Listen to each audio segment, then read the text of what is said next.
Good morning, friends. I'll start with a piece of good news, and that is, this is the last time this year someone's going to stand from this lectern and ask you for money. And if you get your pledge card in by next Sunday, as Thomas mentioned, it's the last time anybody will ask you for money on behalf of Trinity in 2025. But we've had a robust stewardship campaign this year, as y'all have experienced. And I just want to remind you what we're doing this for. And there's really 4 priorities. One is to grow our youth and family ministry, and another is to welcome new members to Trinity. In our budget, we have another full-time and part-time lay position to develop these ministries. We have people like Emma Mitchell on our Matthew 25 committee who are doing truly wonderful work already, but they're at their limits. And if we want to grow the team, then we have to grow the team. The second priority is for our outreach to our community. I think we've heard it said in here before that what we do for the least of these, we do for Christ himself. Our third priority is, if we're going to be the cathedral that we want to be, then we need a third full-time clergy member. Now, Danny and Thomas have done a wonderful job this year in this time of transition, and we've had very generous contributions from Susan Payne, who's with us today, Rob Leacock, Susan Sen-Smith, Peggy Cromwell, Chris Keller, as always, but we need that third full-time clergy member. And the fourth priority is that we have to be good stewards, as I look at our junior warden here, of our property. Deferred maintenance can be deferred for only so long.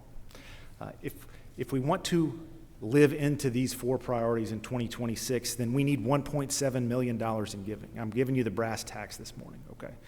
The vestry did not identify these 4 priorities. The parish did.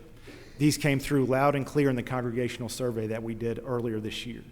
I'm wondering this morning whether we should add $500,000 to the budget for grits as a 5th priority. But we're still in discernment on that point.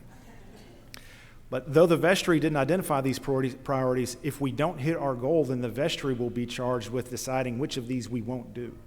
And I don't want the vestry to have to go through that decision-making process. This year, our giving was $1.45 million. So that's how much we need to go up, from 1.45 to 1.7. Our giving in 2019 was 1.45 million, just to give you some context. Now, some of that was due to COVID. In fact, probably a lot of it, but we can't blame COVID for that anymore. It's time for us, I think, to step up. And I know that we can for 3 different reasons. One is that we already did that earlier this year when we paid off the debt. Now, I know for some folks that was a one-time gift, and if that's the case for your family, then we certainly understand, but we know that for some folks that can be an annual gift to the church.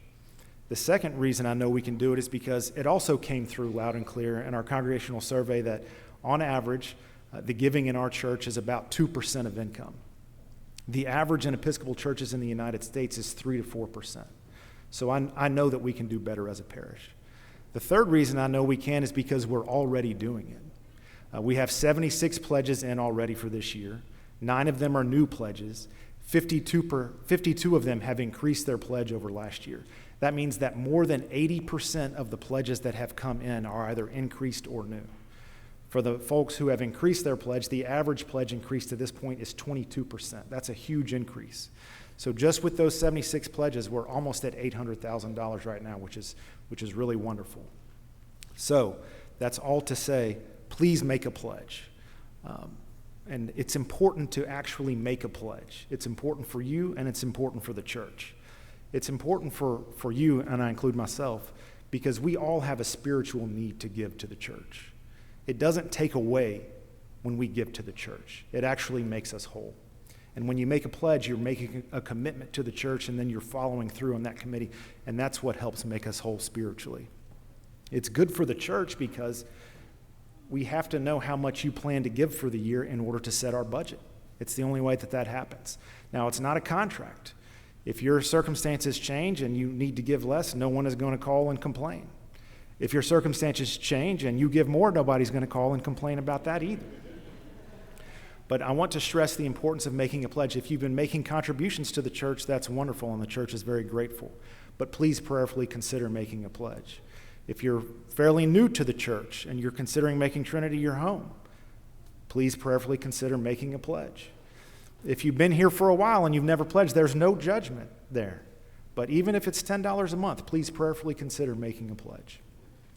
And please do so by next Sunday, November 2nd, as Thomas said. Just a couple of little points, and then I'll sit down. But one is, when I stood before you earlier this year and said it would send a strong message during our search process if we paid off our debt, that turned out to be true, because a lot of folks that we've had conversations with have commented on what a sign of strength and health it is of our parish that we were able to do that during a time of transition. And if we step up our annual giving to the church and expand these critical ministries as we enter the home stretch of our search process, I can tell you that's going to send a powerful message as well. The last point is, I've talked about how much and why and all of that, but it really boils down to who. We all have dreams for Trinity Episcopal Cathedral. Who's going to accomplish those dreams? Our congregation, the people in this sanctuary right now. This can't be something that we rely on someone else to do. It's something that we have to take ownership for ourselves. I believe that we can do it. I believe that we are the congregation we've been waiting for. Thank you.